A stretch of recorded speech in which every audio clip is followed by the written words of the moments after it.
Hello and welcome back to the Saints Squad Show. I'm your host, Dylan Sanders of Saints Wire, and my background isn't the only different thing you're going to see in the next couple of seconds.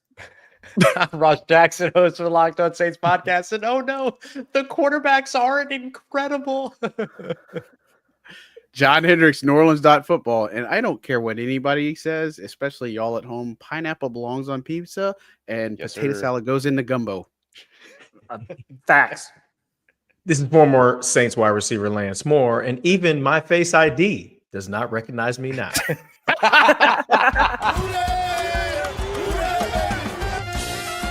It's the Saints Squad, sponsored by Gametime.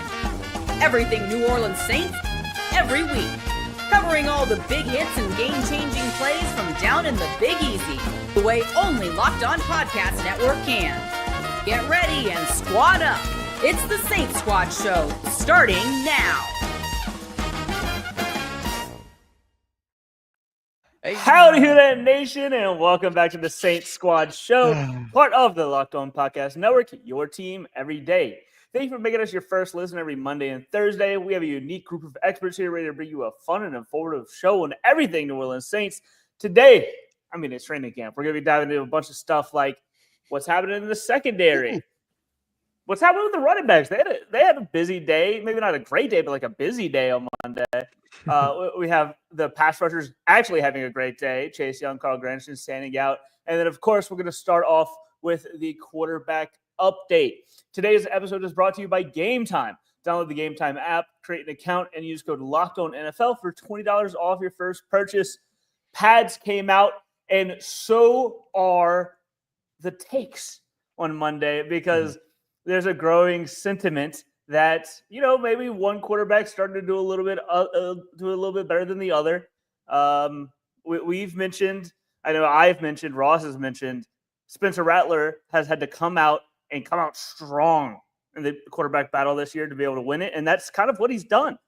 So let's start off with Ross. I want to go throw a true or false at you with the growing sentiment that Spencer Rattler has taken an early lead in the quarterback competition so far in Saints training camp. Yeah, I'll say true to that. I think that it's the one of the big reasons why it's true is because we're talking about right now, right? And so a big part of it is who is off to an early lead at this moment. 5 practices in, 1 padded practice in. I would absolutely put Spencer Rattler up at the top of that conversation right now. He's looked the most decisive. He's been the quickest processor. He has made some of the big time throws all throughout training camp as well. And so I would absolutely say that in terms of an early start to where things are, that absolutely Spencer Rattler is the top performer amongst the quarterbacks for me right now. It's kind of just what you have to see whenever you watch it. John, what do you think? Mm-hmm. Yeah, look, I've loved what I've seen from Spencer Rattler. I do like some things I've seen from Tyler Shough. I think these are, we've talked about it. I think 2 different types of quarterbacks. I think when we talk about Shuck, I think he's got the bigger arm in some aspects, and he's got kind of that. If you ever watch the style of Tyler Shough, he's got this like pump fake into him. Like it just, you'd have to see it in real time, but he's got this pump fake to him. And when Drew was playing quarterback, he just kind of had his shoulders twitch a little bit, but Tyler's got like this pump, and not that it's a bad thing or anything, but I think it's just, something built into him that you just have to see and say, okay, well, this can freeze the defense if you can get him off a half second. But I do like what I've seen from Spencer Rattler. I feel like his poise has been there. I feel like his command of the huddle. I feel like all the elements that you want to see out of the quarterback position are there. You're going to see struggles. They had some false starts. They've had some rehuddles. They've had a couple of growing pains here and there. But, look, again, this is why I come back to it. I still believe, I've said it for months, I still believe that Spencer Rattler can be distanced into that number 1 conversation when it comes to week 1 until Tyler Shough does something to take the job from him. So that's kind of the where I sit right now with things. I loved what I've seen from Rattler. I know mistakes are going to happen. This is the time to make those mistakes. It's what you do after the mistakes and what you learn from them and how you bounce back from them is everything to me. I'll say this: the Saints kind of put their focus on where they blame those false starts, because about 3 or 4 of those false starts happened with Josh Ball, and he ain't on the roster no more.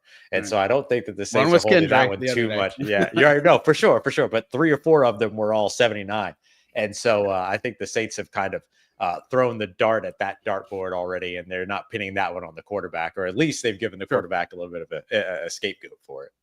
Mm-hmm. Yeah. Lance, what are your early takeaways from the quarterbacks? It's not Lance Moore. Well, look, I mean, I think this is yes. Hello, it's me. For those who are not watching, I think Lance changed up his mustache. We have to address that. Yeah, I've got a mustache with a little goatee, but it's disconnected. This is a little bit of a different look. I surprised my wife. I said, "Hey, look at me."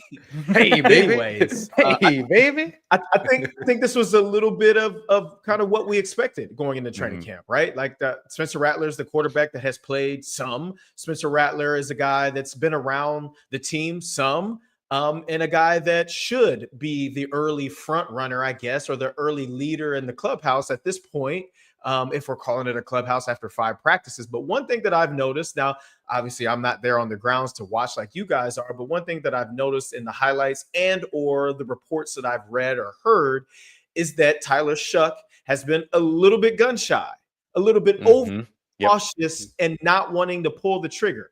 In order for him to be the starting quarterback, he's going to have to pull some triggers here soon. And it's going to start come these preseason games, because if he's trigger shy and he's holding on to the football, 1, he's either going to get crushed and fumble, or 2, he's going to get hurt, because you cannot hold on to the football. Now, it's different in practice. Clearly, the quarterbacks are not getting touched, not one bit.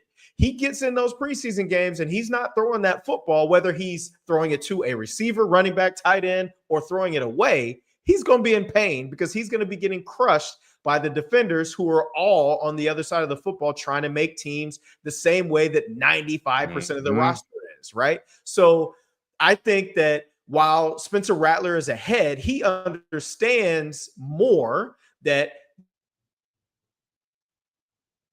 the ball's got to come out quickly in the NFL, and you got to make those decisions as fast as you possibly can to be able to make those decisions. Like, and it's not necessarily that Tyler Shough isn't making decisions. He's clearly making the decision to not throw the football in certain situations, but he's going to have to let it loose and play the risk game a little bit. Like, is it worth the risk to try to fit this ball into this receiver? You've got the strong arm, right? Like, let's see that arm strength. Let's see some of that raw ability that he has, that obviously I think was the reason that we drafted him in the 2nd round, right? Like, we didn't draft him in the second round to become check down Charlie. Check down Charlies don't win football games.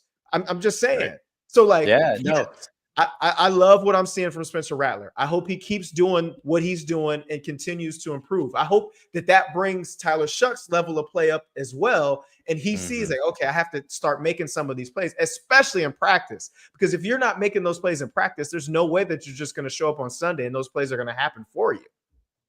Yeah, I will say that there's been a little bit of a concerning trend for Tyler Shough in that he tucks and runs in 7-on-7s where there's no pass rush and there's no offensive line. And you talked about that strong arm that he has, Lance. It's absolutely there. And the other thing that he does really well is ball placement. Like, he'll put a ball in a place where only a wide receiver can make a play on it. So lean on that if you're Tyler Shough. Don't tuck and run in 7-on-7s. Take that risk. If it gets picked off, it gets picked off. Yeah, we're going to write about it, but we're going to write about it in context and everything about, like, look, there was 7-on-7s. You have an opportunity to let it fly. Go ahead and let it fly. Put that ball where only the receiver can catch it, like you know you can do. And so I think confidence really is a big part of the division right now between these two. Like, Spencer Rattler looks a lot more confident, a lot more comfortable. Tyler Shough seems like he's still kind of working through a more timid approach, timid nature. Well, and to your point, I think that this is also a learning experience for him, in that, like, open in college football and open in the NFL are not the same thing, right? So like in college, guys are open by 2, 3, 4, 5 yards. Like in the NFL, guys are open by half a step. Like, so if you throw the ball on the guy's body or a little bit behind him, it's getting broken up or picked off. But in college, you can do that because the guy's literally running 4 or 5 yards free from the nearest defender. So like maybe that has something to do with it, where he's trying to kind of gauge just how open guys are getting. But from a receiver's perspective, I want the quarterback to throw the ball whether he feels like I'm open or not. Like, give me an opportunity to make a play for us. Like, don't think just because this dude is on my hip and we're running a go route that I can't go up over his head and make a play. Like, I think that's something that will come over time, but hopefully it's too much time, because that to me is important as well. It's not that the receivers can't get open in 7-on-7. I just think it looks a little bit different for him than it has in his college career. So it's making him potentially a little bit nervous to pull those triggers. And not that he can't do it. It's just he's trying to figure it out on the fly. And that's okay, because that's why we have training camp, to kind of get these little different looks and feels out of the way, so that you get comfortable enough come game day to be able to just let it fly. John, what do you think that Rattler has done well so far, as opposed to Shuck, where Shuck has had some deficiencies? Well, I mean, I think Rattler's taking some chances. I think he's doing that, and I think what we talked about on Thursday's show, something about where there was a point where you were working in red zone, Juwan Johnson's breaking to the outside near the pylon, kind of. If he saw it firsthand and just gave Juwan a chance to, like Lance's point, I think that could have been a touchdown, but instead doesn't go that option and throws it out of the back of the end zone. Now, again, it's not a bad play, but again, this is training camp. You got to trust Juwan. You got to build that, and Juwan's going to be a big target. But as far as Rattler goes, I just believe his decision making. I believe the fact that he's confident. He's just been working at this since the offseason, right? Like, I mean, he took a small little break and he went to work and he took this seriously. He's been a part of the offseason program. He's done the OTAs and such. I mean, he's been a part of it, pulling guys together, and he's been in that playbook. The playbook language got simplified for him. I mean, there's a lot of things that have gone the way for Spencer Rattler. And again, we talk about rookies. Everybody wants a Jaden Daniels, right? Everybody wants to hit on a rookie in Jaden Daniels, but for some rookies, it doesn't come together that quickly. And that's something like, again, we magically expect Tyler Shough to just get it, but Spencer Rattler didn't get it last year. And then people are on either side of the fence and say, well, that's because Rattler did this or Rattler did that. You're going to have the same growing pains with Tyler Shough if he does end up starting for this team. But with Rattler, again, I just feel like he's got the buy-in, he's got the confidence, he's playing with talent that, again, he didn't really have last year, which is helpful to him as well. And again, we talk about how so much hinges on this offensive line, whether it's, again, coaching matters a lot. Not that they didn't have bad coaching last year. I thought they had good coaching in that aspect, but he's got even better support system, even though there's not a veteran in that room. So again, I feel like he's got a lot of things going in his favor. Now, can it continue? Again, I want to see how it goes, because I do believe Tyler Shuck's only going to improve from here. I believe he's going to get to a level where he's either neck and neck with Spencer Rattler, or he's going to be just right nipping on his heels. And again, he's going to have to do something to be able to put himself in that QB1 conversation. Yeah, I think if Tyler Shough just starts pulling the trigger, that's going to close a gap real fast, because, man, that arm, like the ball placement, his arm angles, like all of it's there. He's literally, all that it is that, like, Lance, I think, had a really astute observation that open doesn't look the same to him right now. I think once he realizes that, I think that this quarterback battle tightens up real quick once that happens, because I think these wide receivers can go out there and make some of those plays that maybe Tyler Shough doesn't realize that they can go out there and make just yet. Yeah, I mean, we've noticed since he was like making enemies on the show QB1 that Rattler has the stuff, he has the energy, he has the raw talent. But it's all a bit about putting it together. And it wasn't a given that he would, but it's not super shocking that he does look a little bit better, given how much more experienced just playing the game of football, dating back to college and everything that he is compared to Tyler Shough. So it's been promising so far. But yeah, we want to see more from Tyler Shough. And I think, we're a couple days into training camp. If you don't see more from Tyler Shough and you don't see him grow, that is very concerning. We saw it in OTAs right? and minicamp. We saw the throws. Yeah. That's the thing. We saw the deep balls. We saw the even I forget who was it to sideline pass to Cedric Wilson Jr. in the inside in OTAs. It's like it was incomplete, but the ball placement for that one was only in a place where Cedric Wilson could get it. And it's like it was one of the prettiest passes I think I've seen in a long time in camp. And again, where's that guy? You know what I mean? And I think that guy's coming. He's just got to.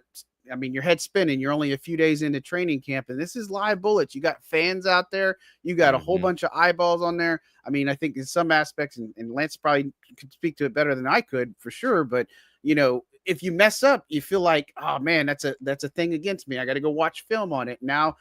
What's going to do for my roster outlook in some aspects? I mean, it could be a whole bunch of things. It's a mental side as much as it is a physical side. Yeah. Well, we've talked a lot about, some plays maybe where there wasn't a pass rush. That doesn't mean the pass rush hasn't flashed or shown some disruptiveness in training camp so far. And we're going to talk a little bit more about that coming up next. This episode is brought to you by Yahoo Fantasy. Not only is practice back, but fantasy football is back too. Now is the time where we get super excited about that one super niche offensive player we're going to convince is going to take us to that next level. We found him in the 7th round. He's our player. No one else can claim him. It's ours. And all of that is happening on Yahoo Fantasy this year. It used to be Rashid Shaheed for me. I think he's a little bit too high profile, but my fantasy team name is still the Need for Shaheed. This year, me and the rest of the Saint Squad show unit are playing on Yahoo Fantasy, and you should too. Whether you're a first-timer or a veteran making your millionth league, as the game of football continues to progress, so does Yahoo Fantasy. To celebrate 28 years of fantasy greatness, Yahoo Fantasy is dropping 28 big new features over 28 days, giving you more ways to play, more ways to draft, and more ways to win. And it all begins on August 4th. So stay tuned and get started by creating or joining a Yahoo Fantasy football league at yahoofantasy.com/lockedonnfl. That's yahoofantasy.com/lockedonnfl. And let's make this fantasy season the best one yet. I looked it up because I was curious. Lance's best career fantasy game. Can you guess it, Lance? It had to have been in 12. Oh, that's so good. I'm going to go with 2012 or 2011. Oh my gosh. This is PPR. PPR, if that helps. Okay. I don't even know what that means, but points per reception. You get a point every time you got a lot of. ball. Yeah, you get a lot of points when you get a lot of catches, and then if you get yards on top of it, and then you get scores. I mean, that's fantasy in a nutshell. Can you tell me what year it was? 2010. 2010. 49ers. 2010 49ers. It was week 3 against the Dirty Birds. Six catches, 149 yards, and 2 scores. Yeah, that was I had a 70. I think I had a 78-yard touchdown on that one or something. 80. Oh, man. 80. Okay, my bad. Get your Come on, knowledge bro. up. Don't sell Get your yourself knowledge short. up. How that was so shows you how modest. much I know about fantasy football. I don't even know That's what like PPR means. that's my kind of modest move. It's like I had an 80-yard touchdown, but I'll call it a 78-yarder, and I'll let someone else say it was 80. Oh man. Reverse Anyway, psychology. Getting back into the football, one of the biggest things that we've talked about outside of the quarterback is the pass rush. It was weak last year, and they didn't really change it up too much outside of scheme. You were running it back with Chase Young and Carl Granderson out there, and so far the returns have been good. Ross, what do you think of Carl Granderson and Chase Young so far, and how have they made an impact even though they're not touching the quarterback? The stars of camp for me so far, if I'm being completely honest. Like, we're so used to kind of the star of camp being, the undrafted wideout or the big bodied tight end, or whatever it might be. But this year for me, the stars so far throughout training camp are Chase Young and Carl Granderson. I've written 99 and 96 in my notes, almost as much as I've written 2, 6, and 3. And those are the quarterbacks numbers. Like, these guys live in the backfield right now, and they're also making some nice plays. in the run game as well, and in run defense, run fitting, and all these other pieces. I think that the fact that they're playing so far outside now, and it keeps them from getting bumped inside by these tight ends where they can get into some of the, guard and tackle kind of mix and everything like that, has really helped them just play a little bit more freely. Chase Young talked a little bit about that a couple of days ago. John, I think he talked about like having the option between being able to stand up or put his hand in the dirt if he wants to, just based upon what he sees in the opposing offense. So just a level of freedom that it feels like these guys are able to kind of play with and play towards, that has really kind of taken their game up to the next level. These were also two players that were already top 17 last year across the league, top 20, but one was 6, one was 17. When it came to pressures, according to Next Gen Stats, so we know that they can be productive as pressure players. The big thing last year was 5.5 sacks each. They needed to be able to finish those plays when they get to the quarterback. We'll see if maybe that's something that they get a little bit better at doing here in 2025. But man, I think so far between the elevation of the scheme, the slimming down of their frame as well, both of them playing a little bit closer to 270, being able to play a little bit more freely, the way that they're being deployed, and just the way that things have kind of come together for them so far, that things are off to a good start for both of them. The age-old question, though, is always, is the pass rush strong or is the offensive line weak? We won't know until they start hitting players that aren't wearing the same uniform as them. So it's going to take a little while. But if you're just looking for a sense of optimism here, I think that the tandem of Chase Young and Carl Granderson right now are the ones that are kind of embodying that on the defensive side of the football. Lance, what do you think that little bit of freedom could mean? Like just from a defensive player getting up there and just kind of being able to do what they think is best from an attack point could mean. Well, I think while it would potentially cause them to make an extra decision as to how they want to approach, I think it means less thinking once the play starts, right? Like, let me get in the most comfortable position to be able to just do what I do. And that to me is an amazing thing. Like, just to kind of put it in context for like an offensive player, right? Like Sean Payton used to always say, there are rules guys and there are guidelines guys, right? And the rules guys are generally the guys that are rookies or younger players or guys that aren't really ready to take on the full picture, the full scheme. You do exactly what we tell you to do, exactly what that picture or that drawing of the concept and the play is, and don't do anything else. But then there was guidelines guys.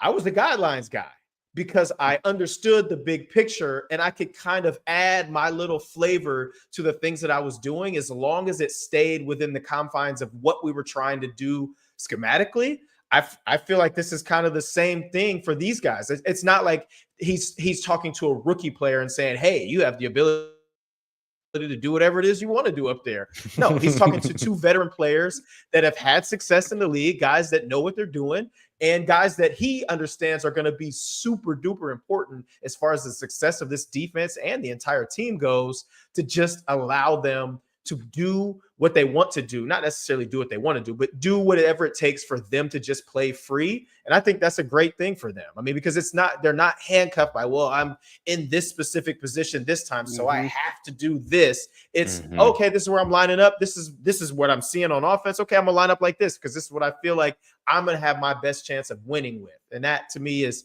pretty cool. Yeah. John, what do you think of early impressions of these pass rushers, and could this be a little bit better of a group than we were expecting over the past couple weeks?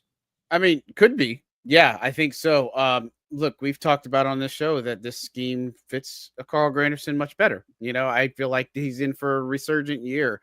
I even loved what I saw from Isaiah Foskey the other day. He had a run stop, like he was in the backfield right at the point of attack and got a hand on the runner. And then here comes the linebacker to clean up the play. And that would have been for a loss or a minimal gain. I like seeing that.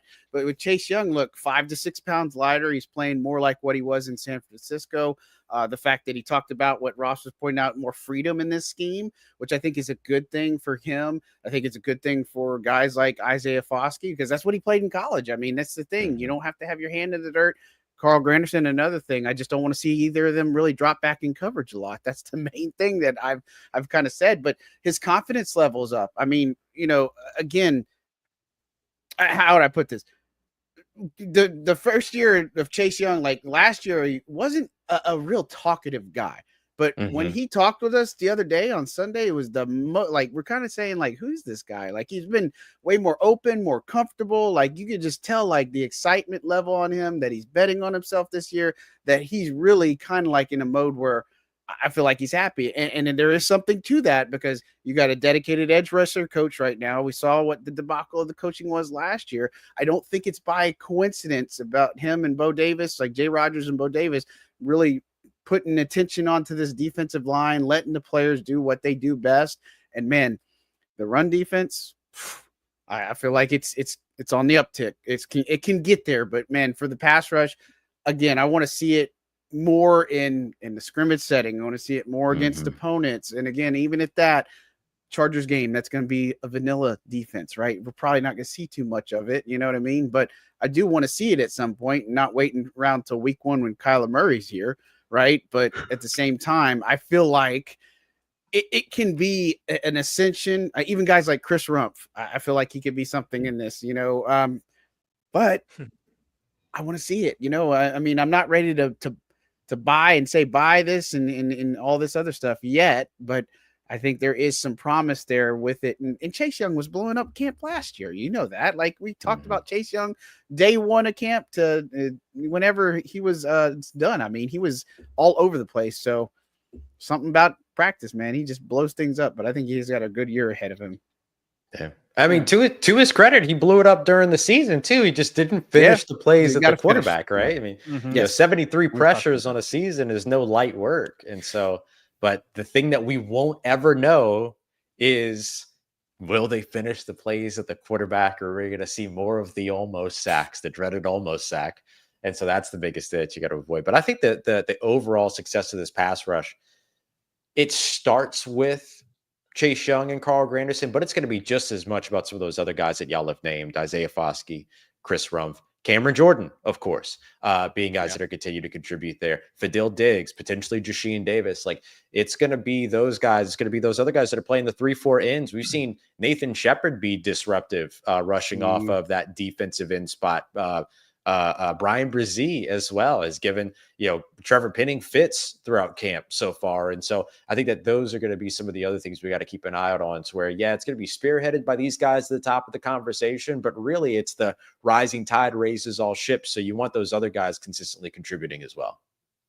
It is funny that as much as everybody, respects him and all fans adore him, it does kind of feel like Cam Jordan does get lost in a lot of these conversations now. He is more effective against the run these days, just as he ages into a veteran. But that doesn't mean he can't be an impact player in the pass rush. And I think the Saints could really use him being a little bit more. He doesn't have to have like the 12-sack season, but like a 5-sack season, a 6-sack season from a player like Cam Jordan completely changes the outlook of this defense, in my opinion. The reason why you want Cam Jordan making plays is because Cam Jordan's going to make those plays, and then he's going to talk about it. He's going to let everybody know that he just made that play. And that's going to give, we talked about energy and guys like Danny Stutzman and Alante Taylor, and who's going to bring sort of that juice and everything like that. And Lance brought up, hey, we didn't talk about Cam enough in that conversation. And I think that that's one of those places where, like, him getting those plays and being the dude that's going back to the huddle, that's talking about it. And then after the defensive possession goes to the sideline and he's still talking about it. And then after the game, he's still talking about it. Like, those are going to be the types of things that are going to bring a little bit of that. We kind of re-energize that defense all throughout and kind of keep that energy up. So I completely agree. Like, he's the guy you actually want going out there and making some plays in whatever his rotation or whatever his deployment his deployment's going to look like, because that's going to bring everybody else up too. Yeah. He's got Brandon Staley. I mean, right. 100%. Like last year we're saying, where's Cam? Well, Cam was on the sideline chilling. Coach's problems. Yeah. Not because he wanted to be, but because he just wasn't in the game in those situations. So, I don't think we're expecting him to play 50 plays a game. But I mean, at this point, if he's gonna be on your team, you can give him 20. 20 good ones at that. I mean, that's probably what it should be around at this point, at this stage in the game for him. Right. Yeah. I mean, I just think that he still has a lot to offer a team just because, he's not – Cam isn't around just because they like his presence. As much as they might like his presence, that's not the reason. I mean, his best game of the season came in the last couple weeks of the year whenever he started to play a little bit more. He got a little bit more pressure. He got what is that, 7 hurries in the last 5 games of the season? That's a good stat. I mean, that's a good benchmark for what he should be doing at this point. But we're going to jump back over to the offensive side coming up next. We've wanted to see a lot about running backs. That was one of the things we mentioned last week, and they got a heavier workload. They got to do some stuff with pad zone today, and I specifically really enjoyed Kendre Miller's run that we saw in a couple of different angles, and we're going to be coming up talking about that next. Guys, football season is near, and more importantly, for a live experience, college football is here. I love the college football experience, going to games live. I really love going to Tulane games. They were famous for being the cheapest beer in college football last year, and the only way to match that is by also having cheap tickets. And I used Gametime to look at tickets for the opening game. It's already only $5, and that price is going to keep getting lower if you use Gametime as the first game actually approaches, because Gametime makes getting sports tickets faster and easier than ever. Prices drop as it gets closer to kickoff, and you can save up to 60% with their killer last minute deals. It's no more using the competitors and being like, oh man, how much is this going to cost? Fees. This is going to be more expensive. I should have bought the tickets earlier. No, Gametime takes all of that out. So take the guesswork out of buying concert and show and sports tickets with Gametime. Download the Gametime app, create an account, and use code LOCKEDONNFL for $20 off your first purchase. That's like 4 free tickets to that Tulane game. And I'm telling you, it's a great time. So use code LOCKEDONNFL for $20 off your first purchase. Terms apply. Again, create an account and redeem code LOCKEDON NFL for $20 off. Download the Gametime app. Last minute tickets, lowest price guaranteed.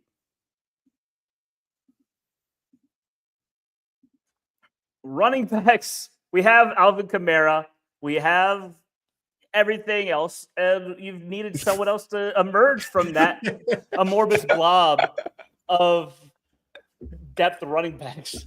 And, Kendre Miller is atop the list for a lot of people because he was a 3rd-round draft pick a couple years ago. He's never been really healthy. He came out, said that he was in the best shape he's ever been, and he made a nice run today, and he's looking a little bit lighter on his feet. He's looking a little bit closer to the college self. John, what do you think so far for what you've seen of the running backs in training camp?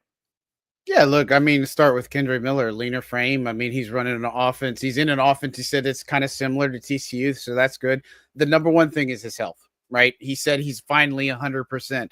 And he talked about it the other day. Like, I mean, you see, and Ross has documented this. He's wrote about this, but, getting put on IR when he could have played last year definitely was one of the things when he was in the coaching doghouse, all this other stuff.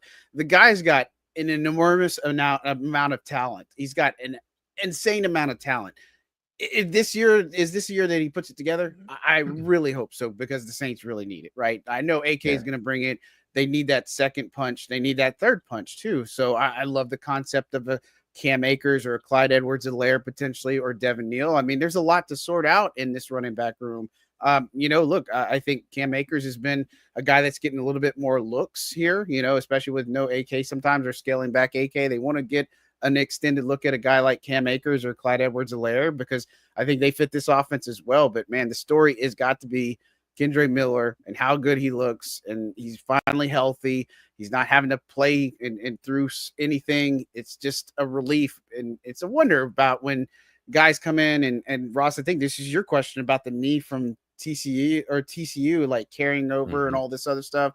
And he was talking about the rehab too, and just the fact that, he would have to rehab and the weight would come on, and he would never be able to get 100% because he had to do certain things. But man, if Kendre Miller can stay healthy and be healthy in this offense, I mean, the sky is the limit for this guy, especially behind this offensive line, which I think is really got a chance to be something special too. I mean, look, I mean, we're going to say that probably about every position, you know what I mean? But for Kendre, man, it would be something. I'm just going to go here, but if he gets a lot of touches against Chicago, he's going to take that personally because he's going to go up against a DA defense. I'm just going to call it. He's going to break a couple and he's going to score. I mean, I'm just going to say it, you know. That's a good call. An early touchdown bet from John. I like it. What is he going to be, plus 750 that year? Yeah. No. I might go run that real quick. But while I go do that, Ross, can you tell me about Devin Neal a little bit? Because that's the other depth running back that gets a lot of talk.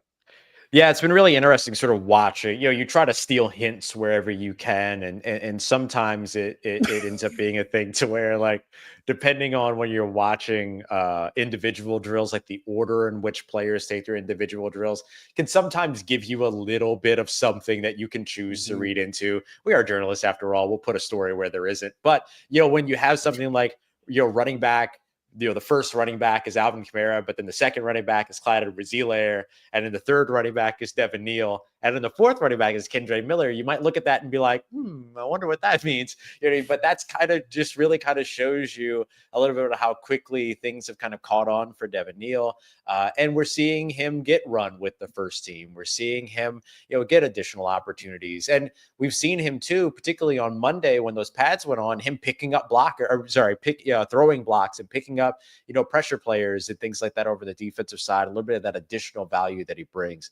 I think the three things the other two things rather that are super relevant about Devin Neal are his durability, right? 49 of 50 possible games, never missed a game due to injury during his time in college. His collegiate days are done. I could say that. So that's that.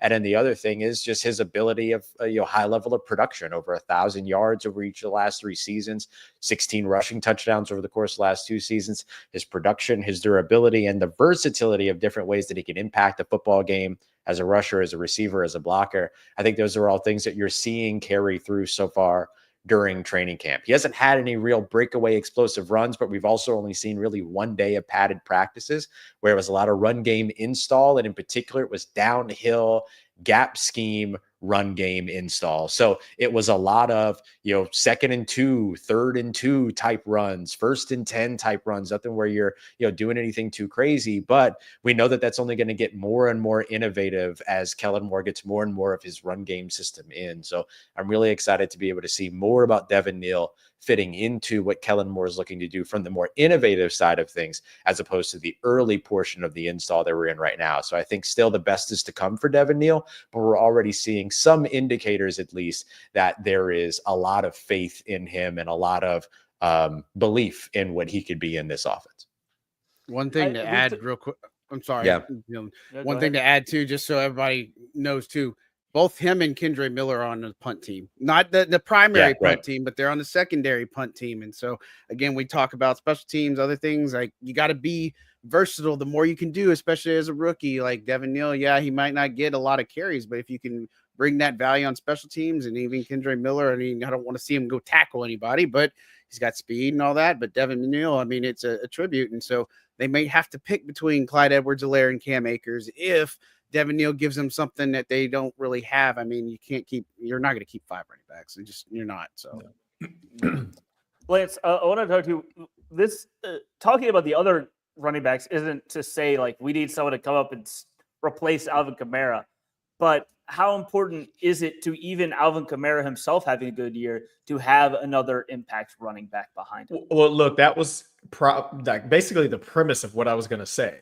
Nice. Yeah. AK is going to get the king's share of touches out of the backfield in run plays, in the passing game. So like he's going to be running back 1 in multiple ways, but having somebody that can spell him, that can offer something different potentially. Like I don't look at this running back group and say we have a big bruiser. So maybe it's going to be AK in that role as well. So having a couple of guys that can do a few different things, but the reality is, like you said, they're not going to keep 5 backs. And if you're not the starting running back, you're going to have to play special teams. There's just not enough guys that are eligible to dress on game day to have 2 or 3 running backs who don't play special teams. right? I mean, that's just the reality of it. So seeing that Devin Neal and Kendre are taking reps on special teams, that's a big picture thing. Like, obviously, the coaches know that if we're going to have these guys on our team, they're going to have to play special teams for us.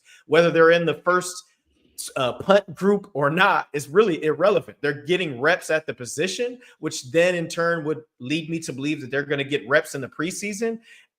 If they're going to be on the team, they're going to have to play special teams anyway. So I don't see Edwards-Helaire playing too much special teams, and I don't really even see Cam Akers playing too much special teams. Those guys haven't played much special teams at all in their entire careers. So I would say that the original Saints guys are the guys that kind of have the leg up, and then potentially Clyde Edwards-Helaire and Cam Akers could be a fourth option.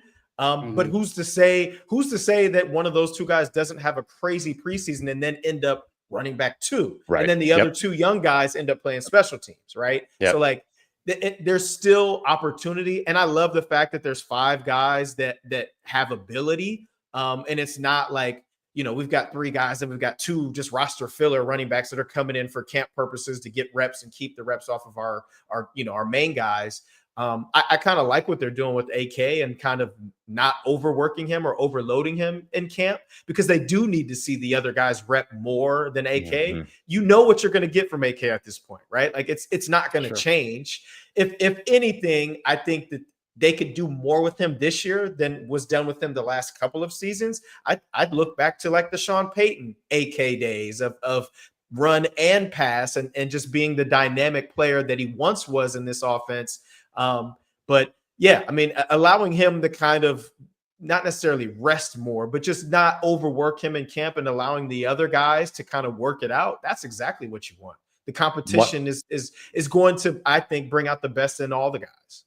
One of the big things that Alvin talked about on the first day of camp during his media availability was efficiency in his snaps and efficiency in his usage, which is not the same as saying, have me on the field all the time, but pick and choose where you can utilize me to the best of my ability. And I thought that was a really interesting thing to hear from a running back that's probably going to be the heartbeat of the offense in 2025. Like, if we're honest, like, you're putting this offense in the hands of your run game. If you're Kellen Moore, you're not handing it over to the young quarterbacks right away. Like, you're not going to put all of that responsibility on them. You're going to give over to the run game. And so it's interesting hearing that, and then, or understanding that, or at least expecting that, having an anticipation for it. And then Alvin kind of talking about how, like, yeah, I would like for them to be more efficient in how they utilize me so that I can have a greater impact. And sometimes more doesn't necessarily mean better. It's kind of relevant to what we were talking about with Cam Jordan. So I think that's one of those other reasons why having,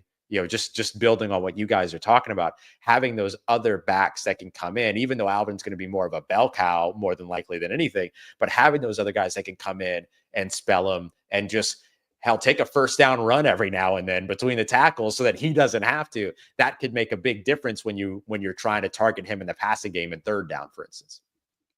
Yeah. I like it. I like it. It just the running back is just, it feels like it's going to be really extra important this year because of the young quarterbacks that they have. You're not going to, Kellen Moore is a quarterback himself. I'm sure he's going to want to air it out a lot, but that's just kind of not realistic in this offense. So they're going to need the running backs. They're going to need fresh legs, and they're going to need players to step up. I'm really interested to see what they do in the run game and the blocking game now that Adam Prentice isn't around. I talked about him earlier today not being around anymore, and that's a big thing. You're losing a blocker. Who's going to be the best blocker of this group? Because I feel like that is a roster spot in and of itself in this running back group. Someone's going to step up, lay the block, get the rock, and that it's going to be interesting to see who that is. I guess like Devin Neal. Ross, do you have any takes on who might be the best blocker of the group early on? Well, if we're just talking running backs, I mean, that's where like I have to highlight Cam Akers. Cam Akers is a really solid pass protector in the backfield. I think Devin Neal has shown quite a bit of that during his time at Kansas as well. Kendre has the size for it, right? I mean, 215, 220, but we haven't seen him get the opportunity to do it. And maybe I get nervous thinking about the idea of him playing a block. That's what I was gonna say. Like, one of those big things. Like, he even talked about himself. Like, he tries not to get hit. And so with that being the case, do you put him in those situations to go out there and take those extra hits? I mean, you have to, right? One way or another, you're eventually going to block. Like there's no escaping it. And even in times where you put like Kendre Miller and Alvin Kamara on the field together, you're probably blocking in that case if you're Kendre Miller. And so you'll have to figure out all those other pieces. But I think Akers is probably the one that stands out to me as the most kind of effective blocker, like thinking back to how effective Mark Ingram was as a pass blocker in the backfield, how effective Latavius Murray was, right? Even as a chip and go guy, he made some of his best plays doing that. I think Cam Akers is really the one that kind of stands out that way, but can he do enough of all the other stuff that a running back absolutely needs to be able to do? That's going to be the evaluation kind of linchpin for him. Coming up next to close out the show, we're going to jump over to back to the other side of the football and talk about the secondary and maybe just how good Alontae Taylor actually is going to look in this secondary.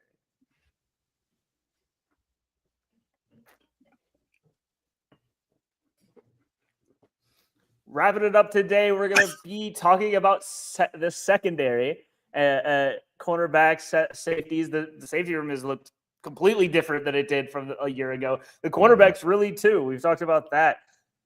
As much as they're a young quarterback group, there's also young cornerbacks. How do they look so far, Ross? Yeah, I'll pull something that Alontae Taylor said that I thought was really interesting. He talked about the frustration. Yeah, you know where I'm going. He talked about the frustration of not being tested very much, basically. Like he's not seeing a lot of action because the ball's not going his way, which like there's some positivity to that because it means that he's, you know, faring well in coverage. But I get the idea of that. And that's kind of what we've seen so far. Like there's been some big plays that have been dialed up. That's going to be the case. And I'm not just talking about 7-on-7s. I'm talking about team drills as well. But, you know, still the pass rush is a diet pass rush, right? At best, it's a pass rush light at this point. And so I think that like that's going to be something that's going to kind of factor in over time, right? Once you get into actual live game action. But I think the thing that's so interesting about the secondary is how active it is. So I'm going to go away from the playmaking side of it. And then I'm going to focus on what we can observe that doesn't have anything to do with the practice environment. And it has more to do with the individual effort and what they're being asked to do. Justin Reed, the safety that is effectively stepping into Tyrann Mathieu's role, right? It's not necessarily the guy that's stepping next to Justin Reed that steps in for Tyrann Mathieu. Like Justin kind of steps in that role now. And so Justin Reed has the chance to, like if he's supposed to blitz on a play, he can choose not to based upon what the offense shows. If he thinks it would be better for the linebacker in front of him to blitz, he can make that call. If he thinks he should send a corner on a blitz, he can make that call. And so, or if he thinks somebody should drop out, he could do that too. And so there's a little bit, that's kind of what that quarterbacking of the defense is going to look like from Justin Reed, and a little bit more of that sort of safety. Quarterbacking of the defense is going to look like for him. And so I think that that's something that's really intriguing to me is, I mean, when you give a lot of players that many options, there's always the concern that every option is a potential fail point. There's always going to be that. But if you have the right guy making the decisions, you're not so worried about that.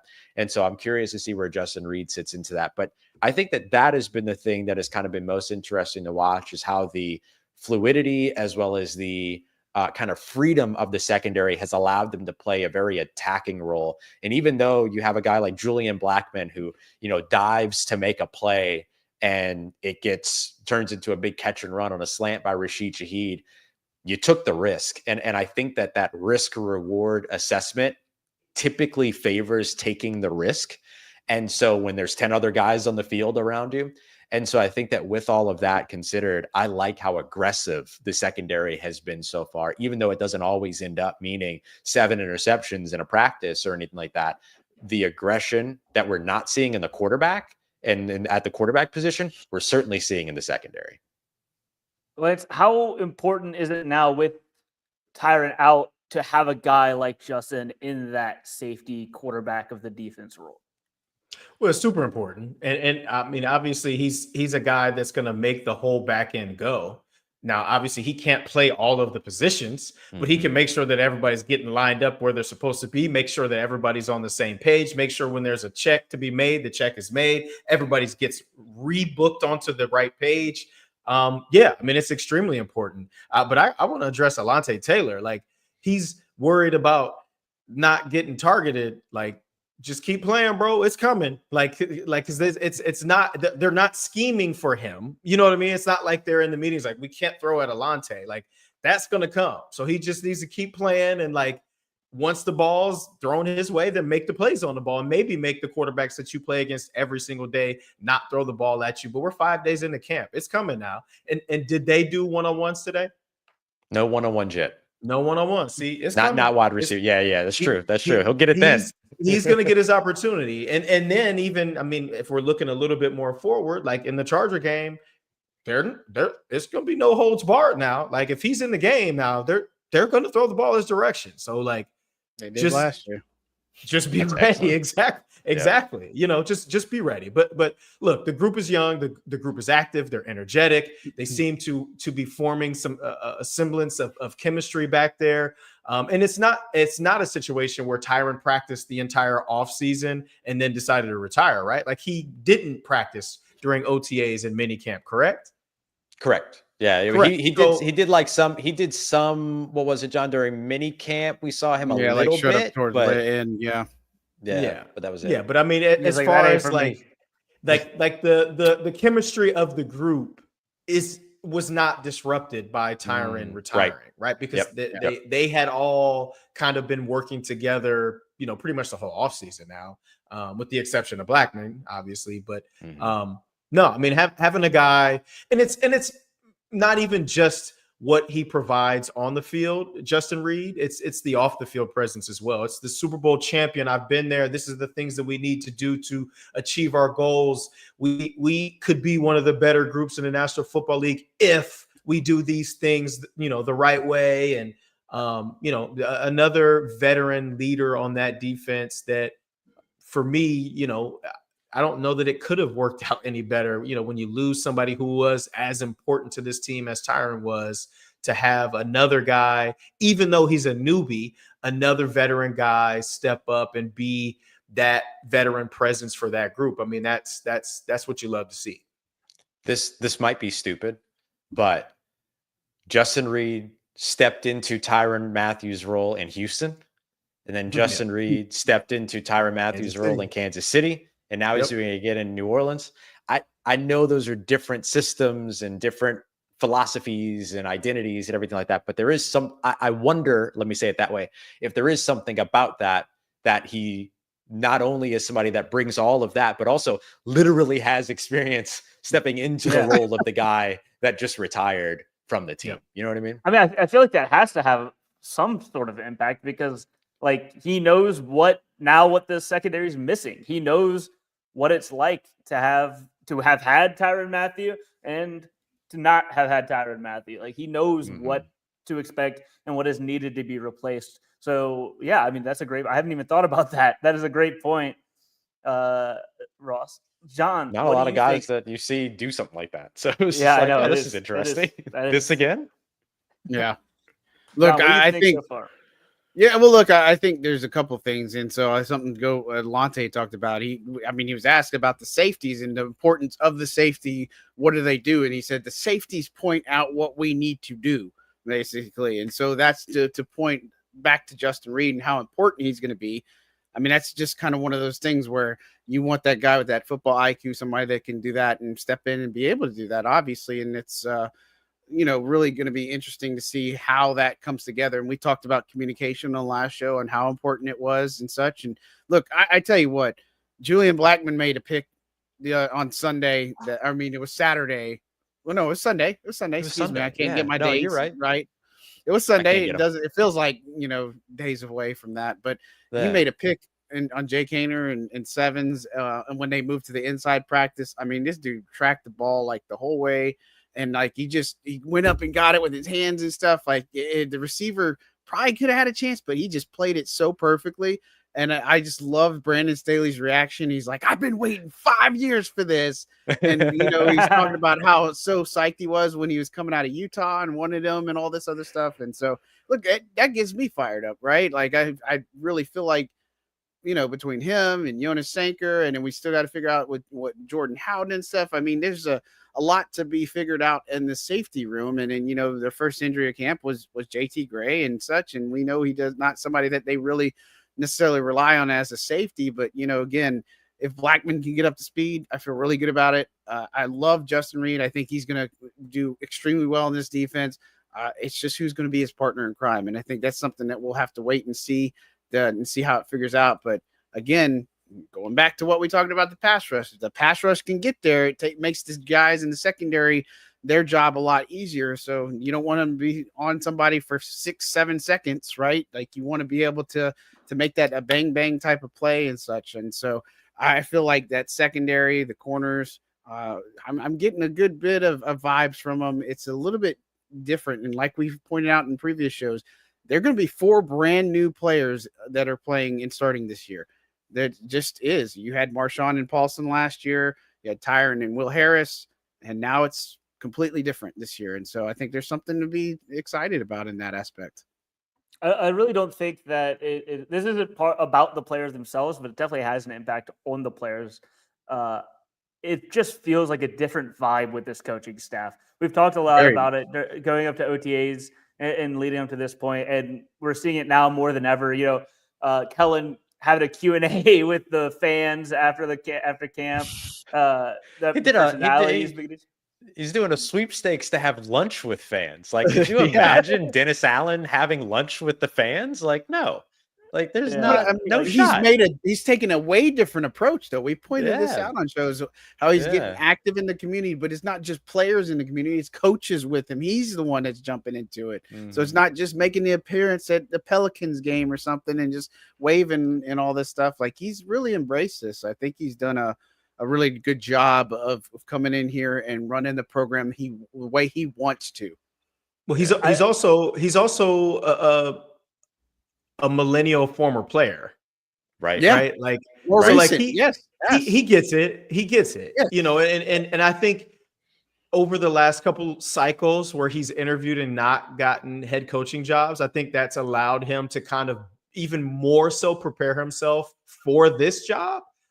I mean, he is learning from the mistakes of coaches all over the place who have not embraced, similar to the Derek Carr situation. And obviously this is coach versus player, but embracing the community, doing things with the fans, making them understand that it's because of them that we are allowed to do the job that we're doing and not the other way. Right. Like, so it's great what he's doing. It's impressive. And I think he'll gain favor with the fan base and maybe even a little more grace when it comes to what we're going to be doing as far as our win-loss record here for these first couple of years. Yeah. I think it is just the big worry I saw with Kellen Moore whenever he was hired is that he might have been maybe like the milquetoast hire. He's like the paper bag, like, he'll get there, get the job done, doesn't really have a personality. But I feel like that's just what I saw from some people, but I feel like that has quickly been disproven so far. That's where that was going. I was chuckling because I don't think I've heard milk toast in that context. Okay, what context have you heard in? Like people eating milk and toast? That's not for this show, my guy. Bonus. That's the Saint Squad After Dark show. That's right. No, that was great. But you're absolutely right. You're absolutely right. Like that was, like that really was like the evaluation of him, was that he was going to come in and be, like Mickey's guy or whatever, right? That he wasn't going to be a dude that like took control or whatever. And like a yes man. He was not. Yeah. Yes, man. Yeah. This very much feels like this is his trajectory. Like everything that's happening right now is very Kellen centric. Like he's the one making the decisions. I think he has, I agree with you. I think he has appropriately dispelled that. Yeah. I'm getting more excited as the days go on about this season. It just feels like a good vibe, and Brandon Staley as well. People think back to his less than successful run with the Chargers and the head coach, but he's been a great defensive coordinator before in the past, and I think again he is bringing that energy. We've talked a lot about energy because I think it's very clear watching a lot of Saints football over the past couple of years is that there have been a lot of times where the energy was not there from anybody. So it's nice to see from the top down to have that energy. And I feel like it is way harder to build that energy between the players if it's not coming from the top as well. Yep. Yeah. Yeah, well, you receive the energy that you give off.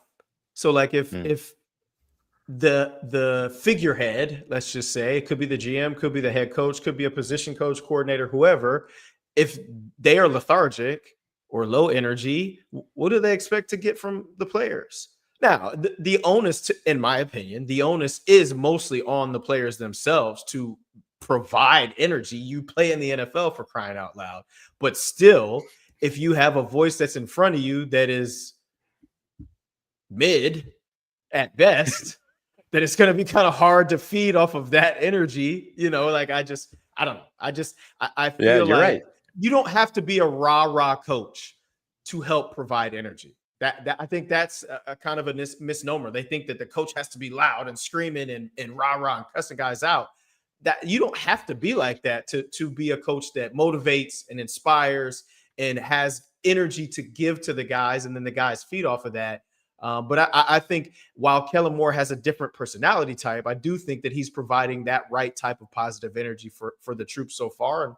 And that's something that's been needed, like Dylan said. Yeah. Well, I hope we're feeding off of each other's rah-rah energy, and you're picking up what we're putting down every week here on the Locked On Saints Squad show. You can check out me, Ross, John, and Lance on our socials for the latest. Thank you for listening today. We'll be right back here on Thursday, and I promise to both the fans and to Lance, on Thursday, we're going to talk about just how good Danny Stutzman has been so far early in camp. And until then, be sure to listen to Ross Jackson on Locked On Saints and maybe watch him walk to his car a couple of times a day, a couple times a week. Until then, we'll see y'all later.